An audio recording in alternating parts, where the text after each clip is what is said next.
মঙ্গলবার hepatitis foundation of ত্রিপুরার পক্ষ থেকে অ্যান্টি ড্রাগ মিশনের সূচনা হয়। ইন্দ্রনগরস্থিত কার্যালয়ে এর সূচনা করেন সংগঠনের নেতৃত্ব ডাক্তার প্রদীপ ভৌমিক। বিভিন্ন নেশাজাতীয় দ্রব্যের মাধ্যমে প্রায় 24% হেপাটাইটিস সি আক্রান্ত রয়েছে। বিগত কয়েক বছর পূর্বে এত পরিমাণে হেপাটাইটিস সি রোগীর সংখ্যা ছিল না। বর্তমানে এর প্রকোপ ভয়ঙ্করভাবে বৃদ্ধি পাচ্ছে। তাই নেতাজি সুভাষচন্দ্র জন্মদিন থেকে অ্যান্টি ড্রাগস মিশন নামে একটি সুসংহত প্রকল্পের সূচনা করা হয়েছে। রাজ্যে বিভিন্ন অনুষ্ঠানের মাধ্যমে এই প্রকল্পের কাজ সূচনা করা হচ্ছে।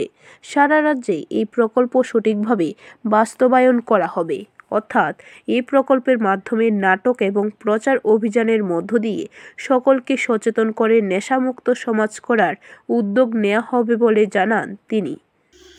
আমরা সবাই জানি যে হেপাটাইটিস ফাউন্ডেশন ত্রিপুরা গত 21 বছর ধরে 2002 সাল থেকে আমাদের রাজ্যে বিজ্ঞান ভিত্তিক বিভিন্ন সামাজিক ক্ষেত্রে আমরা কাজ করে যাচ্ছি।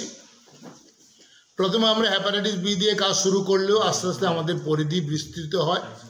সারা রাজ্যে বিভিন্ন বিষয় নিয়ে আমরা কাজ করি এবং এই কাজ করার নিরিখে আমরা বিভিন্ন সময়ে বিভিন্ন সামাজিক যে সমস্যাগুলি উঠে আসে সেগুলিকে আমরা উপলব্ধি করি। আমরা উপলব্ধি করি যে গত কয়েক বছর ধরে আমাদের রাজ্যে অন্যতম স্বাস্থ্য সমস্যা এবং মানসিক এবং মানবিক সমস্যা হচ্ছে ড্রাগ অ্যাডিকশন।